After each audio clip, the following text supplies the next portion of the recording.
2026 தமிழ்நாடு சட்டமன்ற தேர்தல். இது வெறும் தேர்தல் கிடையாது, இது ஒரு மிகப்பெரிய அரசியல் சதுரங்கம். ஆளுங்கட்சியான திமுக ஒரு பக்கம் தன் பலத்தை நிரூபிக்க துடிக்குதுன்னா, இன்னொரு பக்கம் எதிர்க்கட்சியான அதிமுக எடப்பாடி பழனிசாமி தலைமையில ஒரு மாஸ்டர் பிளானை ரகசியமா ரெடி பண்ணிருக்கு. இப்போ வெளியாகி இருக்கிற ஒரு தகவல் தமிழக அரசியல்ல ஒரு பெரிய விவாதத்தையே கிளப்பியிருக்கு. அது என்ன தெரியுமா? திமுகவோட அசைக்க முடியாத கோட்டைகள்னு சொல்லப்படுற அந்த கட்சியின் பவர்ஃபுல் அமைச்சர்களோட தொகுதிகளை அதிமுக தந்திரமா தன்னோட கூட்டணி கட்சிகளுக்கு ஒதுக்கியிருக்கு. இது பார்க்கறதுக்கு சாதாரண சீட்டு பங்கீடு போல தெரிஞ்சாலும் இதுக்கு பின்னால ஒரு மிகப்பெரிய அரசியல் செக்கு இருக்குன்னு சொல்லப்படுது. இது எடப்பாடி பழனிசாமியோட ராஜதந்திரமா இல்ல கஷ்டமான தொகுதிகளை கூட்டணி கட்சிகள் கிட்ட தள்ளிவிட்டு அதிமுக எஸ்கேப் ஆகுதா? இந்த 15 நிமிஷ வீடியோவில் அந்த ரகசிய வியூகத்தை அக்குவேறு ஆணிவேற அலச போறோம். ஸ்கிப் பண்ணாம பாருங்க. என்ன இதுல இருக்கிற ஒவ்வொரு தகவலும் வரப்போற தேர்தலோட தலையெழுத்தையே மாத்தலாம். முதல்ல விஷயம் என்னன்னு தெளிவா பாத்துருவோம். வழக்கமா ஒரு கூட்டணி அமையும் போது எந்த கட்சிக்கு எங்க செல்வாக்கு இருக்கோ அந்த தொகுதியை தான் கேட்டு வாங்குவாங்க. ஆனா இப்போ அதிமுக தலைமையிலான கூட்டணியில நடக்கிறது வேற. திமுகவோட விஐபி தொகுதிகள், அதாவது அமைச்சர்கள் போட்டியிடுற தொகுதிகளை அதிமுக தன்னோட கூட்டணி கட்சிகளான பாஜக, தமிழ் மாநில காங்கிரஸ், அமமுக மற்றும் ஐஜேகே ஆகிய கட்சிகளுக்கு பிரிச்சு கொடுத்திருக்கு. பொதுவா அமைச்சர்கள் போட்டியிடுற தொகுதினா அங்க அதிகார பலம், பணபலம்னு எல்லாமே அதிகமா இருக்கும். அங்க போயிட்டு நேரடியா மோதாம ஏன் கூட்டணி கட்சிகளை அதிமுக முன்னிறுத்துது? இதுதான் இப்போ இருக்கிற ஹாட் டாபிக். இதில் உறுதியாக தெரிந்தது என்னவென்றால், எடப்பாடி பழனிசாமி கடந்த 6 மாசமாவே இதற்கான ஹோம்வொர்க்கை ரொம்ப ஸ்ட்ராங்கா பண்ணியிருக்காரு. தேர்தல் வாக்குறுதிகள், வேட்பாளர் பட்டியல்னு அதிமுக இப்பவே ஜெட்டு வேகத்துல வேலை செய்ய ஆரம்பிச்சிட்டாங்க. இப்போ அந்த லிஸ்ட்டை கொஞ்சம் டீட்டெயிலா பார்ப்போம். முதல்ல போக்குவரத்து துறை அமைச்சர் சிவசங்கர் போட்டியிடுற குன்னம் தொகுதி. இந்த தொகுதி ஐஜேகே கட்சிக்கு ஒதுக்கப்பட்டிருக்கு. அதே போல கொங்கு மண்டலத்துல ரொம்ப ஸ்ட்ராங்கான அமைச்சர்களான சக்கரபாணி மற்றும் முத்துசாமியோட தொகுதிகளையும் அதிமுக விட்டு கொடுத்திருக்கு. உணவுத்துறை அமைச்சர் சக்கரபாணியோட ஒட்டஞ்சத்திரம், முத்துசாமியோட ஈரோடு மேற்கு, அப்புறம் கைத்தறித்துறை அமைச்சர் காந்தியோட ராணிப்பேட்டை தொகுதி, இந்த 3மே தமிழ் மாநில காங்கிரஸ் கட்சிக்கு, அதாவது ஜி.கே. வாசன் அவங்களோட கட்சிக்கு வழங்கப்பட்டிருக்கு. இதையெல்லாம் பார்க்கும்போது அதிமுக ஒரு மிகப்பெரிய ரிஸ்கை எடுக்கிறாங்களோன்னு தோணலாம். ஆனா இதன் பின்னணி வேறவா இருக்கலாம்னு அரசியல் விமர்சகர்கள் சொல்றாங்க. ஏன்னா அமைச்சர்களோட நேரடியா மோதும்போது ஏற்படக்கூடிய இழப்புகளை அதிமுக தவிர்க்க நினைக்குது. இங்கேதான் ஒரு முக்கியமான ட்விஸ்ட் ஒளிஞ்சிருக்கு. அடுத்ததா சென்னை மற்றும் டெல்டா பகுதிகள். மக்கள் நல்வாழ்வுத்துறை அமைச்சர் மா. சுப்பிரமணியனோட சைதாப்பேட்டை தொகுதியும் டிஆர்பி ராஜாவோட மன்னார்குடி தொகுதியும் அமமுகவுக்கு, அதாவது டிடிவி தினகரன் கட்சிக்கு ஒதுக்கப்பட்டிருக்கு. இதுல ஒரு சுவாரஸ்யமான விஷயம் என்னன்னா, இந்த 2 தொகுதிகளுமே திமுகவோட இரும்பு கோட்டைகள். ஆனா இங்க அமமுகவை இறக்கி விடுறது மூலமா அங்க இருக்கிற வாக்குகளை பிரிக்க அதிமுக பிளான் பண்ணுது. சரி, இப்போ உங்ககிட்ட ஒரு சின்ன கேள்வி. இந்த லிஸ்ட்ல இருக்கிற அமைச்சர்கள்ல யாரோட தொகுதி ரொம்ப ஸ்ட்ராங்னு நீங்க நினைக்கிறீங்க? அதிமுகவோட இந்த வியூகம் அந்த அமைச்சர்களுக்கு டஃப் கொடுக்குமா? உங்களோட கருத்தை கீழே கமெண்ட் பண்ணுங்க.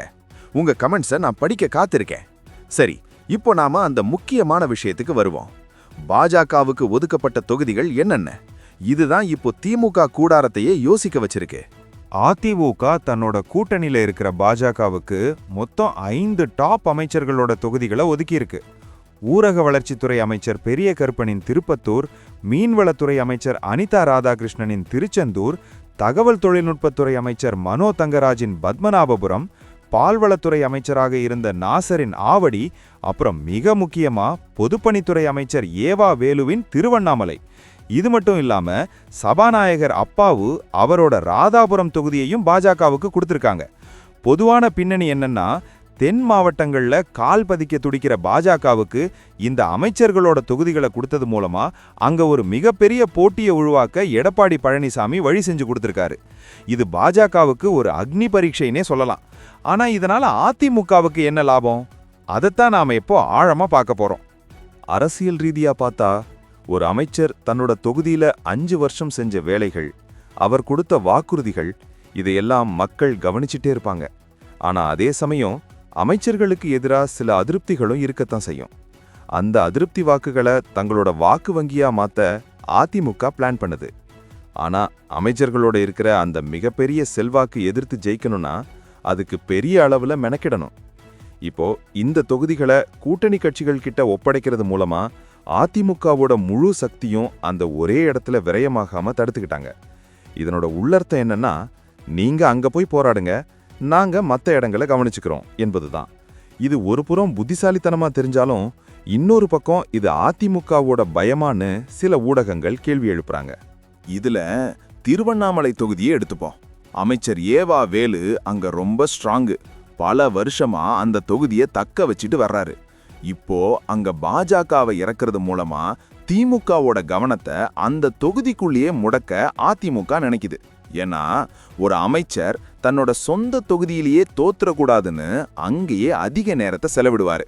இதனால அவர் மாநிலம் முழுக்க போய் பிரச்சாரம் பண்றதோ இல்ல மத்த தொகுதிகளை கவனிக்கிறதோ குறையும். இதுதான் எடப்பாடி பழனிசாமியோட உண்மையான செக்மேட். அமைச்சர்களை அவங்க சொந்த தொகுதியிலேயே லாக் பண்றது.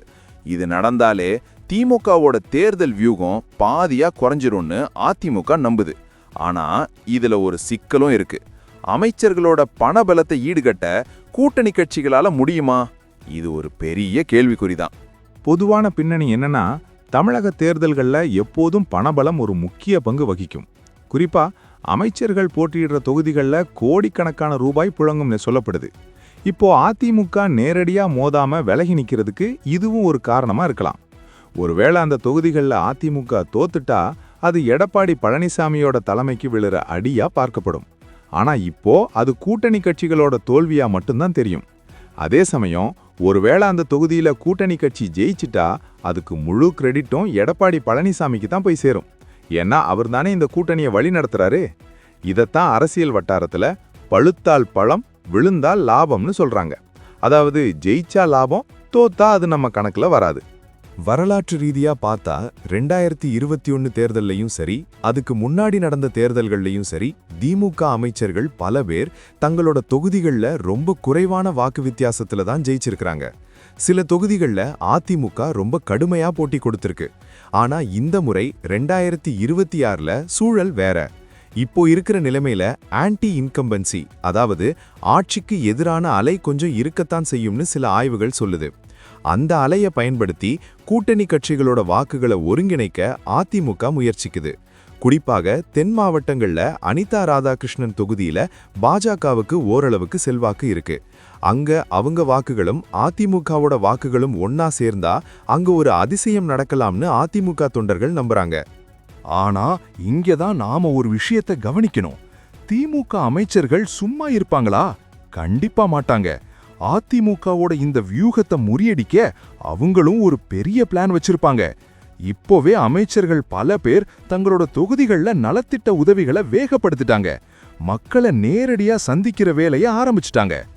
அதிமுகவோட இந்த சீட் ஷேரிங் பிளான் வெளியானதுல இருந்தே திமுக தரப்புல ஒரு சின்ன பதற்றம் தொத்திக்கிட்டதா சில அறிக்கைகள் கூறுவதுண்டு. ஏன்னா இது நாள் வரைக்கும் அதிமுகவை மட்டும்தான் அவங்க எதிரியா பார்த்தாங்க. இப்போ ஒரு கூட்டணியே தங்களை சுத்தி வளைக்குதுன்னு அவங்களுக்கு புரிய ஆரம்பிச்சிருக்கு. ஆனா திமுகவோட பலமே அவங்களோட அடிமட்ட தொண்டர்கள் தான். அவங்கள மீறி இந்த கூட்டணி ஜெயிக்குமாங்கிறது தான் $1 மில்லியன் கேள்வி. இதன் பின்னணி என்னன்னு பார்த்தா, எடப்பாடி பழனிசாமி இப்போ ஒரு தற்காப்பு ஆட்டத்தை விட ஆக்ரோஷமான ஆட்டத்தை தான் ஆட ஆரம்பிச்சிருக்காரு. அவர் தன்னோட சொந்த தொகுதியான எடப்பாடியில ரொம்ப ஸ்ட்ராங்கா இருக்காரு. அதனால அவருக்கு மாநிலம் முழுக்க சுத்தி வர்றதுக்கு வசதியா இருக்கு. ஆனா திமுக அமைச்சர்களோட நிலைமை அப்படி இல்ல. அவங்க ஜெயிக்க வேண்டிய கட்டாயத்துல இருக்காங்க. ஒருவேளை ஒரு அமைச்சர் தோத்துட்டா அவரோட அரசியல் எதிர்காலமே கேள்விக்குறியாகிடும். இதனால அவங்க முழு கவனமும் தொகுதியிலேயே இருக்கும். இந்த சூழ்நிலையத்தான் அதிமுக தனக்கு சாதகமா பயன்படுத்த பார்க்குது. செக் வைக்கிறதுல எடப்பாடி ஒரு கில்லாடின்னு அவரோட ஆதரவாளர்கள் சொல்றது இப்போ நிஜமாகிட்டு வருதோன்னு தோணுது. ஆனா இத பத்தி சிலரின் கருத்து வேற மாதிரி இருக்கு. அதிமுக தன்னோட தோல்வியை பயந்துதான் இப்போ கூட்டணி கட்சிகள் கிட்ட இந்த தொகுதிகளை தள்ளி விட்டுருச்சுன்னு திமுக தரப்புல விமர்சனம் வைக்கிறாங்க. நேரடியா மோத துணிவில்லாத அதிமுக பாஜகவையும் தினகரனையும் முன்னாடி நிப்பாட்டுதுன்னு சொல்றாங்க. இதுல எந்த அளவுக்கு உண்மை இருக்கு?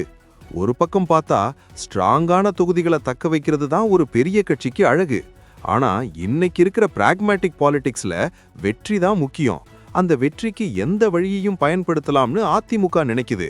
குறிப்பாக ஒட்டன் சத்திரம் மாதிரி தொகுதிகளில் அமைச்சர் சக்கரபாணியை எதிர்த்து நிக்கிறது சாதாரண விஷயம் இல்ல. அங்க தமாகாவை இறக்கிவிட்டு அதிமுக தன்னோட எனர்ஜியை சேமிக்குதுன்னே சொல்லலாம். இந்த வியூகத்துல மிக முக்கியமான ஒரு புள்ளி அமமுக. டிடிவி தினகரன் தரப்பு இப்போ அதிமுகவோட ஒரு புரிதலுக்கு வந்திருக்காங்க. இது தென் மாவட்டங்கள்ல பெரிய தாக்கத்தை ஏற்படுத்தும். சைதாப்பேட்டை தொகுதியில மா சுப்பிரமணியனை எதிர்த்து அமமுக வேட்பாளர் நிக்கும்போது அங்க இருக்கிற தேவர் சமூக வாக்குகளோ இல்ல மத்த சாதிய வாக்குகளோ எப்படி பெரியும்னு ஒரு கணக்கு இருக்கு. அதே போல மன்னார்குடியில டிஆர்பி ராஜாவுக்கு ஒரு டஃப் ஃபைட் கொடுக்க தினகர நாட்கள் ரெடியா இருக்காங்க. இதெல்லாம் பார்க்கும்போது திமுக அமைச்சர்கள் ஒவ்வொருத்தரும் ஒரு தனி போரை சந்திக்க வேண்டியிருக்கும். அந்த தனிப்போர்ல அவங்க ஜெயிச்சு வந்தாலும் அந்த போராட்டத்துல அவங்க டயர்ட் ஆகிடுவாங்க. இதுதான் அதிமுகவோட மாஸ்டர் பிளான். உறுதியாக தெரிந்தது என்னவென்றால் 2026 தேர்தல் களம் இப்பவே சூடாகிடுச்சு. அதிமுகவோட இந்த அறிவிப்பு கூட்டணி கட்சிகளுக்கு ஒரு பக்கம் சந்தோஷத்தை கொடுத்தாலும் இன்னொரு பக்கம் இது அவங்களுக்கு ஒரு பெரிய சவால். ஏன்னா அமைச்சர்களை எதிர்த்து நின்னு அவங்க தோத்துட்டா அவங்க கட்சியோட செல்வாக்கும் குறைஞ்சிடும். பாஜக, தமாக, அமமுக போன்ற கட்சிகள் இந்த தொகுதிகள்ல ஜெயிச்சே ஆகணுங்கிற கட்டாயத்துல தள்ளப்பட்டிருக்காங்க. இதனால அவங்க அதிமுகவோட தயவை இன்னும் அதிகமா எதிர்பார்க்க வேண்டியிருக்கும். மொத்தத்துல ரிமோட் கண்ட்ரோல் எடப்பாடி பழனிசாமி கையில தான் இருக்கு. அவர் நினைச்ச மாதிரி அமைச்சர்களை முடக்கி வச்சா மத்த தொகுதிகள்ல அதிமுக சுலபமா ஜெயிச்சிடலாம்னு கணக்கு போடுறாங்க. இதுல இருக்கிற பிளஸ் மைனஸ் ரெண்டையுமே நாம யோசிக்கணும். அடுத்ததா என்ன நடக்க போகுது? திமுக இந்த வியூகத்தை எப்படி எதிர்கொள்ள போகுது? ஒருவேளை திமுகவும் இதே மாதிரி ஒரு பதிலடி கொடுக்கலாம். அதிமுகவோட முக்கிய தலைவர்கள் போட்டியிடுற தொகுதிகள்ல திமுகவோட கூட்டணி கட்சிகளை இறக்கிவிடலாம். ஆனா அதிமுகவுல இப்போதைக்கு எடப்பாடி பழனிசாமி தான் ஒரே மெயின் பவர். மத்தவங்க எல்லாம் அந்தந்த பகுதிகளில் ஸ்ட்ராங்கா இருந்தாலும் ஒட்டுமொத்த பொறுப்பும் இப்போ எடப்பாடி கிட்ட தான் இருக்கு. திமுகவுல அப்படி இல்ல. நிறைய அமைச்சர்கள் இருக்காங்க. ஒவ்வொருத்தரும் ஒரு ஏரியாவுல கிங்கா இருக்காங்க. அந்த கிங்குகளை அவங்களோட கோட்டையிலேயே கட்டி போடுறது தான் அதிமுகவோட திட்டம். இந்த திட்டம் பலிக்குமா இல்ல இது அதிமுகவிற்கே பின்னடைவை தருமா? பொறுத்திருந்து தான் பார்க்கணும். முடிவா ஒன்னு சொல்லணும், அரசியல்ங்கிறது ஒரு சதுரங்க வேட்டை. இதுல யாரை வீழ்த்துவாங்கன்னு கடைசி வரைக்கும் சொல்ல முடியாது.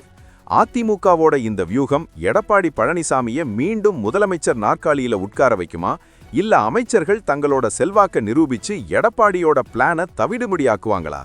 உங்களோட கணிப்பு என்னன்னு கமெண்ட்ல சொல்லுங்க. இந்த வீடியோ உங்களுக்கு பிடிச்சிருந்தா லைக் பண்ணுங்க, உங்க நண்பர்களுக்கும் ஷேர் பண்ணுங்க. தமிழ்நாட்டு அரசியலோட அடுத்தடுத்த அதிரடி மாற்றங்களை தெரிஞ்சுக்க நம்ம சேனலை சப்ஸ்கிரைப் பண்ணி பெல் ஐகானை கிளிக் பண்ணிடுங்க. உங்களோட ஆதரவு தான் எங்களுக்கு ரொம்ப முக்கியம். இந்த வியூகம் எடப்பாடிக்கு கை கொடுக்குமா இல்ல அவருக்கு பேக்ஃபயர் ஆகுமா? உங்களோட கருத்தை மறக்காம சொல்லுங்க. மீண்டும் ஒரு சுவாரஸ்யமான வீடியோவில் உங்களை சந்திக்கிறேன். நன்றி, வணக்கம்.